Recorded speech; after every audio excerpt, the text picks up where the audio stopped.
You're listening to Unshaken, the Hope Dealer podcast, where we rise, heal, and make no excuses. I'm your host, Jason Brooks. Let's turn trauma into truth and pain into power. Let's go. What's up, y'all? It's your boy Jason with another episode of Unshaken, the Hope Dealer podcast. And today we've got all three of us. I got my boy D, got my boy Roberto. The three of us again went to rehab together. And again, like I said before, the reason this episode is so important to me is there's a huge failure rate coming out of rehab, right? To maintain your sobriety. So the reason this is unique to me and that's unique in general is all three of us are still sober, going on 4 years later. Matter of fact, in the next couple months, all three of us will be celebrating our 4-year anniversary. So, Yeah. boom, boom, boom. But yeah, so we're just going to, there's not going to really be much format to this. We're just going to spit off each other and like maybe ask each other some questions on how we're doing, what's keeping us sober. But yeah, without further ado, what's up, fellas? What's up, man? Going on. So, yeah, man. So I'm going to just kind of tell you about me a little bit, but yeah, so when I went, when I went to rehab, I had to basically call everybody and tell them I can't talk to you anymore. So, because I mean, I was practically my best friends that I was living with or hanging out with were all addicts. Like my drug dealer was practically living at my house. So like I had to cut everybody off. So my circle now is very, very small. Like, I mean, I probably have like, Yeah, same. Same. 3 or 4 friends that are like, that I consider really good friends. And I tell you what, since I got back, I've never had a single person, not a single person ask me if I wanted a drink. Yeah. And uh, I think that's phenomenal. That's when you know you have good friends. What about y'all? I'm the same, I guess. My circle definitely got smaller too. I'm a little bit different than you in that aspect of, I do work with a bunch of people that, after work they want to go to the bars, go get a drink, whatever, you know what I mean? And some of them are respectful to the fact like, hey, I don't drink and I've been sober and I've been very open about my sobriety and what it took for me to get there, and you always get the ones that don't really care, they don't care about themselves, so why are they going to care about you, right? That's a little bit of what I've had to deal with. Let me ask you a question. Because I know people out there, I think and I know we heard this probably in rehab too, but like, I think it's a pretty normal question when people are always asked, when you go to the bar, do you want a drink? And people are reluctant to say, I don't drink. So they don't know what to say, right? Me, I'm very open and transparent. Like, because I'm I'm a fucking alcoholic or I'm a fucking addict. Like, it is what but I'm also on podcasts, you know what I mean? So I'm also on Facebook. Like I share my story because to me, that's what keeps me clean. Is it hard for you to say, some people will just say, I'm not drinking tonight, or, you know what I mean? How do you approach that? Both of you. Well, for me, it's interesting because like I would say that I don't drink, but then some of my new friends will really try and drill in like what's the story there? Like what's happening? And I don't necessarily want them to know that I'm an alcoholic, right? Because that changes the perspective of person of you. So sometimes we have to get creative, be like, hey, I sometimes I get these like rashes on my face, which I did, like my face will turn red. So I'll use that as an excuse that I don't drink anymore. But I definitely have to make some stories up. And if I feel like the person is, very close to me and they need to know, I would share my story. I won't go into details, but I'll just tell them, hey, I don't drink anymore. I'm very transparent like you, Jason. I make it pretty clear that I don't drink, like D said. I don't share it I share it with everybody, right? That I don't drink, but not everybody has to know exactly what got you there. You know what I mean? So I just, you know, I'll approach it in that way. Like just, hey, I don't drink and I haven't for 4 years. I've been sober it took me a lot of work to get here, and I just, I don't drink, man. And most people respect that. And the ones that don't, you just got to kind of shy away from them. Gotcha. What I'm trying to think of like the impacts it's had on your family. So like me, like what do you do with your as far as like communication with your like so my daughter's gonna have her sweet 16 this year, my son will be 13. But like so the first time I went to rehab, my kids were a lot younger. So I went on a work trip, right? And it was out in Seattle. So I told them I went on a work trip, right? They were too young. But this time, and I put it out there. I mean, I made videos about how I dropped them off. That was my rock bottom. I told them, I dropped them off.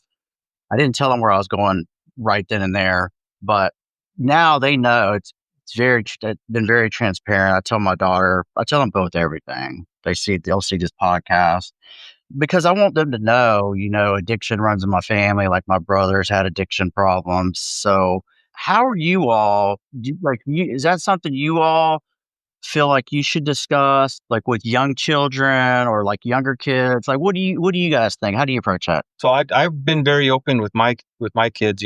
They knew since, when I decided to go to rehab, they knew where I was going. I didn't hide it from them because, like I said, my alcoholism caused a lot of destruction in my household. I was a very angry drunk, and it bled all over my kids. It bled all over my whole entire house. It bled into my siblings, my parents. They all got a piece of my rage at some point.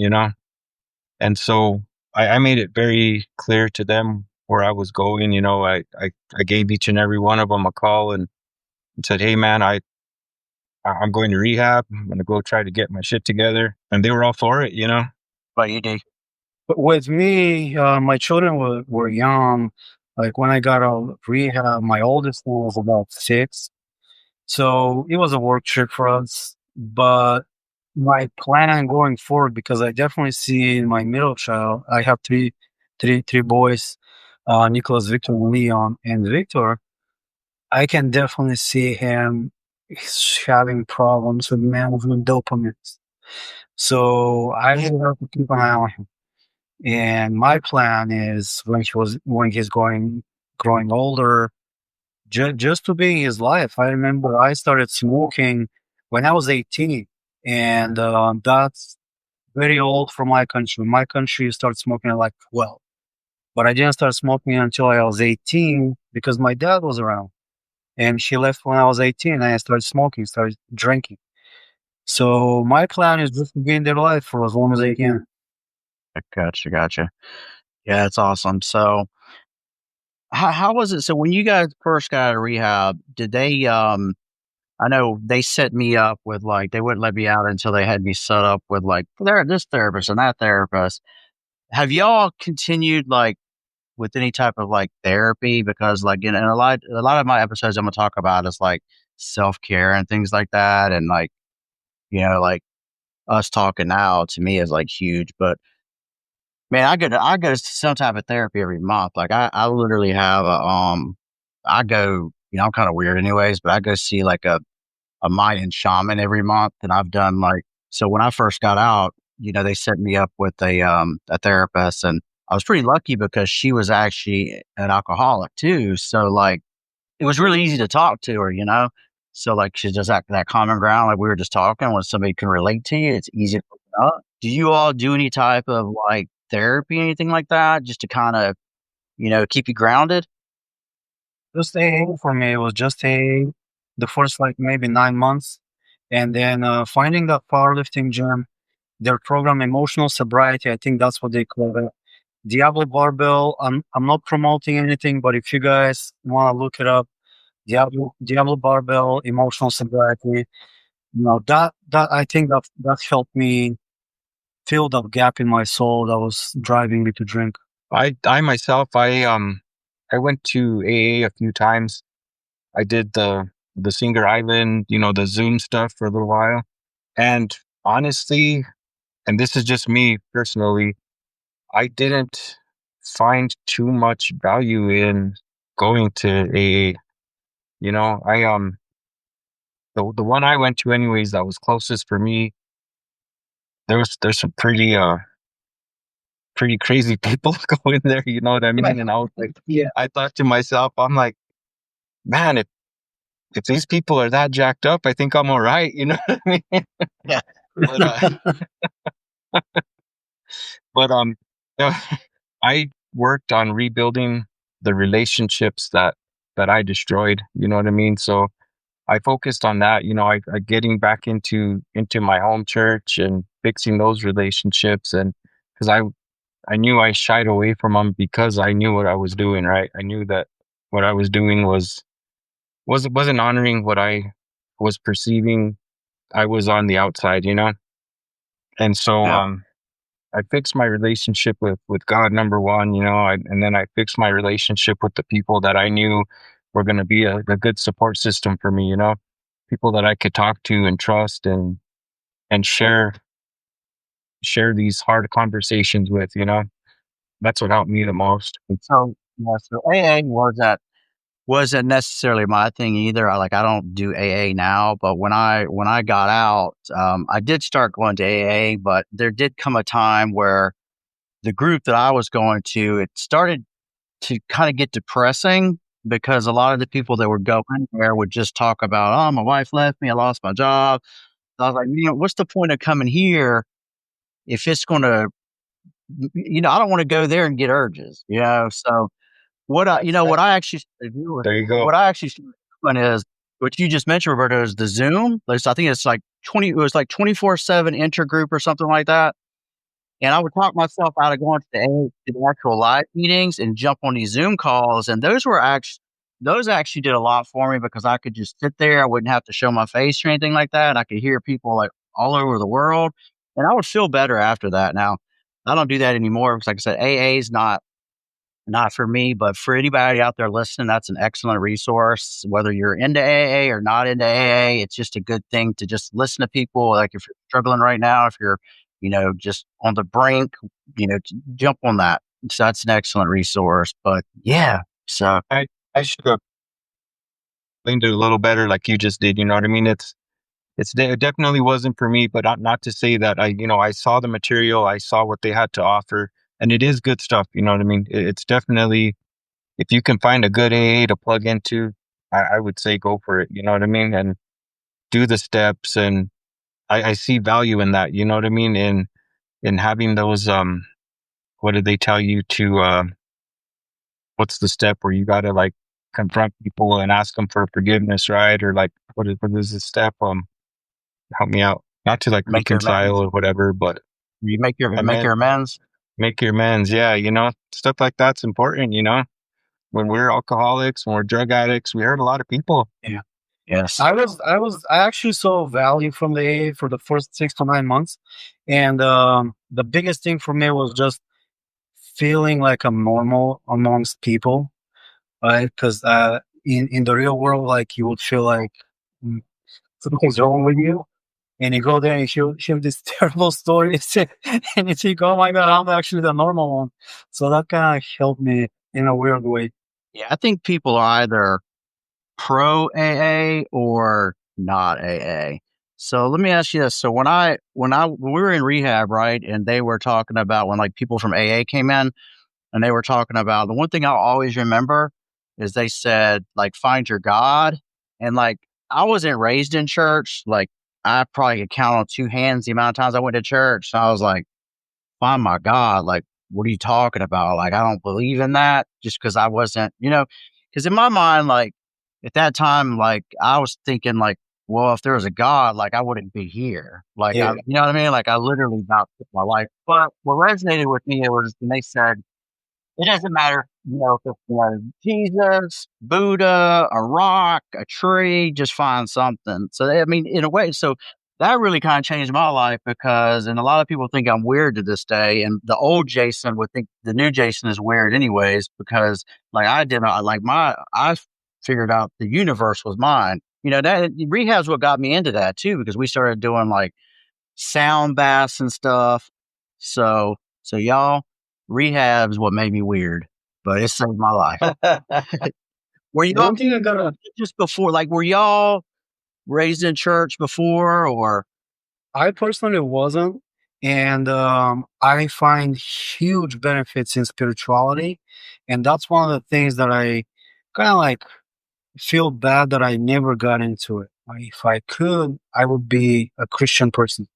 And technically, I'm a Christian, but I don't believe in God, unfortunately. And if I can change one thing about myself, it will be to be able to unquestionably, undoubtedly believe in God. So Got I you, I Roberto. was raised in church, as from as long as I could remember. We always went to church, right?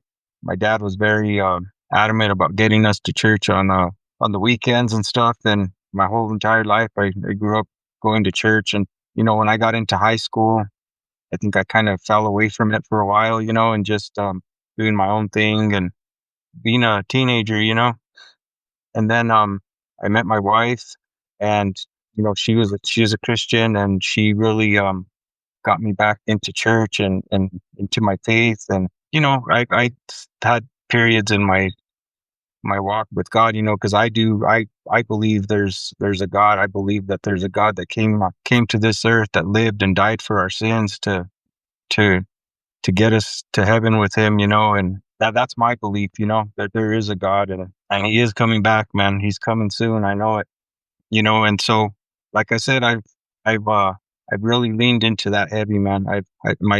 I wouldn't be who I am right now without my belief, without my trust and my faith in God, because I shouldn't even be here right now. Like I said, I've done so much stuff in my walk with alcoholism that it just completely shook my faith to the core, really. You know what I mean? It made me question my faith. It made me question God himself, and in all that, it also made me realize who he was, who he is, why he did what he did for us, and so I really lean into that, I and if you guys want to know some more, offline when we finish here or whatever, we can hook up another time and I can share more with you, but and that's what I use right now. Like I said, as part of my staying sober, I stay plugged into my church, very involved in my church right now. In fact, the church we were going to before, we just went through a pretty traumatic change because of some leadership we had there. But we've been doing our own thing now, and it's important to, I believe, to minister to people and help change some lives. Yeah. I may give you a call after this. Let's talk about it. I wanna start taking my family to church every Sunday, and maybe that'll ignite the spark for me. Yeah, But I have a couple of questions around that. All right, absolutely, guys. man. Well, listen, I'm gonna wrap this up. But listen, y'all, if the three of us knuckleheads can hit our rock bottoms, pull ourselves together for our families, then I can promise you, you can do it too. But listen, if you've enjoyed this episode, please subscribe. But thank you for watching another episode of Unshaken, the Hope Dealer podcast. We'll see you the next time. Talk to you soon. Thanks for tuning in to this episode of Unshaken, the Hope Dealer podcast, where we turn trauma into truth and pain into power. If you've enjoyed this episode, hit subscribe and keep showing up for your healing. Until next time, stay brave, stay bold, and stay unshaken.